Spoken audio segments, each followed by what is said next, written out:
बहुत समय पहले की बात है। एक साधु अपनी पत्नी के साथ नदी के तट पर रहता था। उन दोनों की कोई संतान नहीं थी। उनकी बड़ी इच्छा थी कि कम से कम एक संतान उनके यहाँ जरूर हो। एक दिन साधु जब तपस्या में लीन था, तभी एक चील ने अपने पंजे में फंसी एक चुईया उसके ऊपर गिरा दी। साधु ने उस चुईया को घर ले जाने का निश्चय किया, लेकिन उसे पहले उसने एक लड़की में उसे बदल दिया। उस लड़की को देखकर साधु की पत्नी ने पूछा, कौन है ये? इसे कहाँ से लाए हो? साधु ने पत्नी को पूरी बात बताई। उसकी पत्नी बहुत प्रसन्न हुई और वह बोली, तुमने उसे जीवन दिया है, इसलिए तुम ही उसके पिता हुए। इस तरह मैं भी उसकी माँ हुई। हमारे यहाँ कोई संतान नहीं थी, इसलिए भगवान ने इसे हमारे पास भेजा है।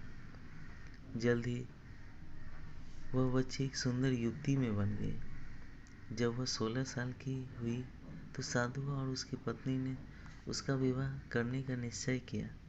साधु ने सूर्य देवता का आह्वान किया। जब सूर्य देवता उसके सामने आए तो साधु ने उनकी बेटी से विवाह करने का अनुरोध किया। हालांकि लड़की को यह विचार अच्छा नहीं लगा और उसने कह दिया, क्षमा कीजिए, लेकिन मैं सूर्य देवता से विवाह नहीं कर सकती क्योंकि वह बहुत गर्म है।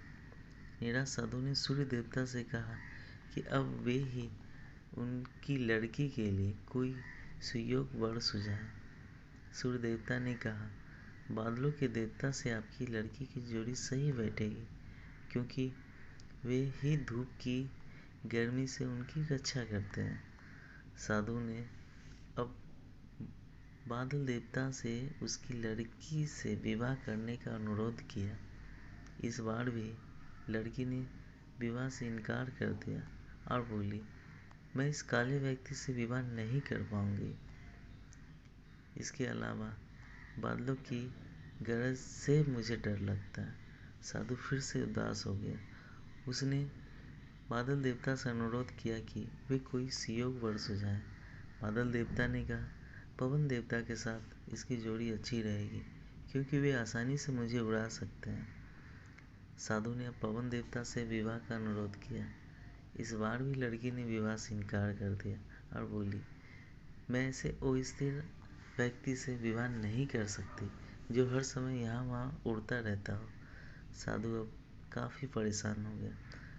साधु ने पवन देवता से ही कोई सुयोग वर सुझाने को कहा। पवन देव ने जवाब दिया, पर्वतों के राजा बहुत मजबूत और स्थिर है। वे बहती हुई हवा को भी आसानी से रोक सकते हैं। उनसे आपकी लड़की की जोड़ी सही बैठेगी। साधु अब पर्वतराज के पास गया और उसे उसकी लड़की के साथ विवाह करने का अनुरोध किया। हालांकि इस बार भी लड़की ने विवाह करने से इनकार कर दिया और कहा, मैं ऐसे किसी व्यक्ति से विवाह नहीं कर सकती जो इतना कठोर और ठंडा हो। लड़की ने साधु से किसी नर्म वर को खोजने को कहा। साधु ने पर्वतराज से सलाह मांगी। पर्वतराज ने जवाब दिया, किसी चूहे के साथ ही आपकी लड़की की जोड़ी अच्छी रहेगी क्योंकि वह नर्म भी है और आसानी से किसी पर्वत में भी विल बना सकता है। इस बार लड़की को वर पसंद आ गया। साधु काफ़ी हैरान हुआ और बोला, भाग का खेल कितना निराला है। तुम मेरे पास एक चुहिया के रूप में ही आई थी और मैंने ही तुम्हें लड़की का रूप दिया था।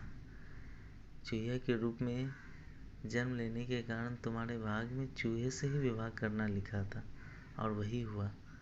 भाग में जो लिखा था वही हुआ। साधु ने फिर से प्रार्थना शुरू कर दी और लड़की को दोबारा चुहिया